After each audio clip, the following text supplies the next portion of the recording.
Israel और फ़लस्तीन के दरमियान जो मौजूदा हालात हैं वो उस वक्त ख़राब हुए जब इसराइली फोर्सेस ने मस्जिद अक्सा के अंदर फ़लस्तीनी इबादत गुजार जो थे मुसलमान कम्यूनिटी के साथ जिनका तल्लुक़ था उनके ऊपर शेलिंग स्टार्ट कर दी और उन्हें वहशियाना तशद्दुद का निशाना बनाया।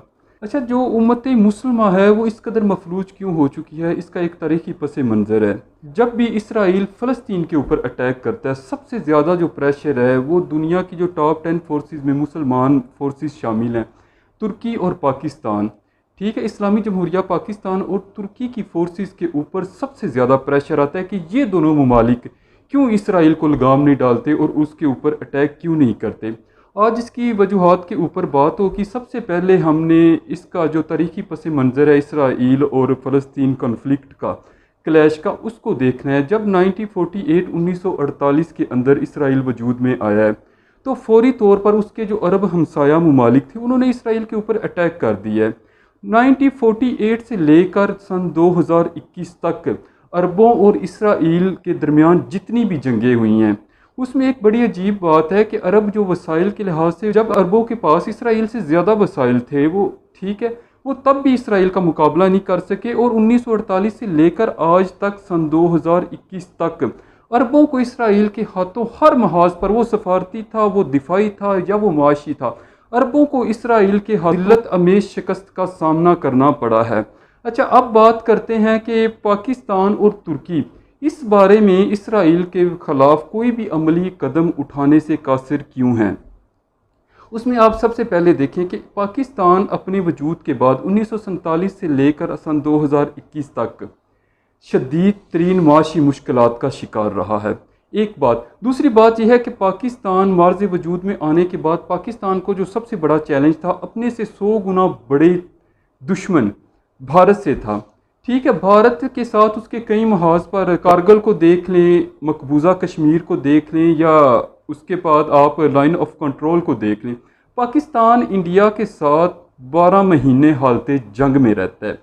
यहाँ तक कि भारत के पास जो है वो वसाइल पाकिस्तान की निस्बत बहुत ज़्यादा हैं। भारत की मईशत पाकिस्तान की निस्बत बहुत ज़्यादा मजबूत है, उसे अमेरिका और यूरोपीय यूनियन की हमायत और हर तरह की मदद हासिल है, जबकि पाकिस्तान अपने वजूद के बाद से लेकर आज तक माशी मुश्किलात का शिकार है। पाकिस्तान को सिर्फ अपने से 100 गुना बड़े भारत का मुकाबला करने के लिए दिफाई सतह पर पाकिस्तान के ऊपर शदीद तरीन माशी दबाव मौजूद है। पाकिस्तान सरहदी तनाज़ात में घिरा हुआ है, उसके लिए अफ़गानिस्तान की जो ड्यूरेट लाइन है, बॉर्डर है, वो बहुत बड़ा मसला है। उसके बाद ईरान की तरफ से बॉर्डर के ऊपर पाकिस्तान को शदीद मुश्किलात का सामना है। ठीक है, जबकि भारत के साथ पाकिस्तान हर दिन एक जंग की पोजीशन में रहता है। इन तमाम चीज़ों को इग्नोर कर अब पाकिस्तान की जो टोटल फ़ौज है वो 6.5 लाख है। ठीक है, इसराइल जदीद तरीन टेक्नोलॉजी से लैस मुल्क है, उसकी फ़ौज जदीद तरीन और ताकतवर तरीन फ़ौज है। इसराइल ने बैक वक्त माजी में अगर देखा जाए तो उसने बैक वक्त अरबों के साथ कई महाजों पर फतह हासिल की है और अपने से कई गुना बड़े ममालिक को एक ही वक्त में शिकस्त दी है। पाकिस्तान के लिए असल टेंशन यह है कि वो अपने से 100 गुना बड़े मुल्क भारत को इग्नोर करके यहाँ से जाकर इसराइल के साथ जंग नहीं कर सकता, क्योंकि हर वक्त उसे भारतीय बॉर्डर पर ख़तरा मौजूद है। और भारत और पाकिस्तान के ताल्लुकात ठीक ना होने में, अमन ना होने में जो एक मेजर रोल है वो इसराइली अवामिल का है। इसराइली इंटेलिजेंस नहीं चाहती कि पाकिस्तान और भारत के दरमियान जो बॉर्डर है उस पर हालात खुशगवार हों या अच्छे हों, क्योंकि ऐसी सूरत हाल के बाद पाकिस्तान का पूरी तरह जो फोकस है वो इसराइल की तरफ हो जाएगा। इसराइल नहीं चाहता कि पाकिस्तान और भारत के हालात ठीक हों और पाकिस्तान को मौका मिल जाए कि वो पूरी तरह इसराइल के ऊपर फोकस कर ले। लिहाजा इस बात को जहन में रखिए कि पाकिस्तान तब तक इसराइल के ख़िलाफ़ अमली तौर पर कुछ नहीं कर सकता जब तक पाकिस्तान के हालात भारत के साथ ठीक नहीं होते। और ये जो बॉर्डर है भारत के साथ लाइन ऑफ कंट्रोल के ऊपर, जब तक पाकिस्तान के लिए दिफाई थ्रेट मौजूद है, ठीक है, पाकिस्तान किसी भी मुल्क दूसरे के ख़िलाफ़ कोई भी जंग नहीं छेड़ सकता, क्योंकि भारत ऑलरेडी पाकिस्तान से बहुत गुना बड़ा है दफा के अंदर। जब भारत ने पाकिस्तान के मुकाबले के लिए राफेल तैयारे ख़रीदे हैं तो पाकिस्तान के पास फौरी तौर पर इतने पैसे नहीं थे कि वो राफेल तैयारों के मुकाबले पे कोई भी तैयारे किसी मुल्क से ख़रीद कर भारत को जवाब दे सके।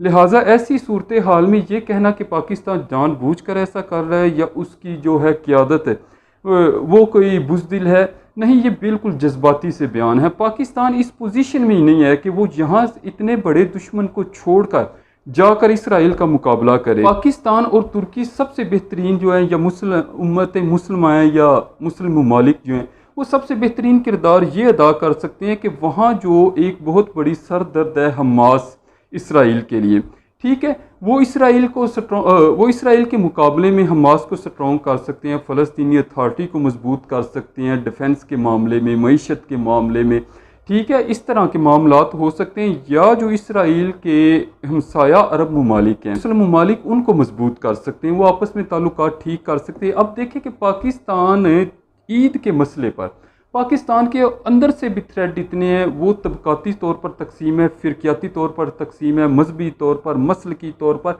हत्ता के रमज़ान और ईद के चांद पर भी वो एक नहीं है। हर बंदा अपनी ईद मना रहा है। ऐसे लोग जाकर इतनी सिविलाइज कौम, जिसे यहूदी या इसराइल जैसी सिविलाइज कौम का कतल मुकाबला नहीं कर सकते, यहाँ ईद नहीं एक दिन हो रही। अब उसके बाद हम देखते हैं कि तुर्की एक बहुत बड़ी मईशत भी है, एक बहुत बड़ी दिफाई ताकत भी है दुनिया के अंदर, ठीक है। बहुत से जो आलमी सतह के फ़ैसले हैं वो तुर्की की मर्ज़ी से होते हैं।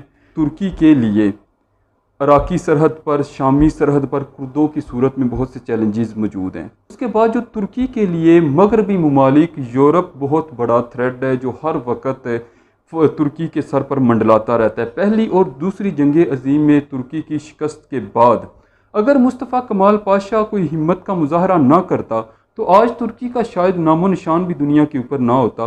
तुर्की को सन 2023 तक एक माहिदा किया हुआ है यूरोपीय ममालिक के साथ, ठीक है, वो उसे हर सूरत निभाना होगा। तुर्की इस पोजीशन में भी नहीं है।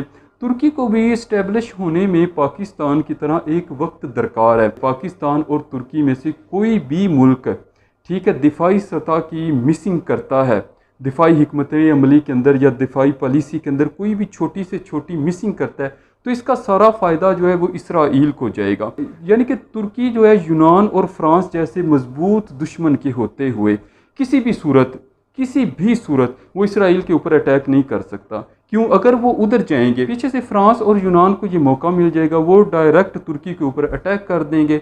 अब ले देकर जो मुस्लिम ममालिक हैं उनमें उनके पास सिर्फ दो चॉइसेस मौजूद हैं, पाकिस्तान और तुर्की। देखिए, इसराइल ने अपने आप को डेवलप करने के लिए बहुत मेहनत की है। यहूदी कौम ने पूरी दुनिया से सरमाया वो इसराइल के ऊपर लगाया। अगर मुसलमानों को ये जंग जज्बात से बाहर आकर अकल के साथ लड़नी होगी, ठीक है। मौजूदा तौर पे देखें, इसराइल के साथ अरबों की कई जंगें हुई, वो उसका एंड यही हुआ कि अरबों को घुटने टेकने पड़े। इसमें आप ये नहीं कह सकते कि सऊदी अरब इसराइल को रिलीफ देता है, शाम देता है, लबनान देता है या मिस्र देता है। ये सब ममालिक वो हैं जो इसराइल के साथ पंजा आजमाई कर चुके हैं, ठीक है, अपने यानी कि इसराइल का मुकाबला कर चुके हैं, उससे बार बार शिकस्त खा चुके हैं। इसराइल बहुत ज़्यादा डेवलप है।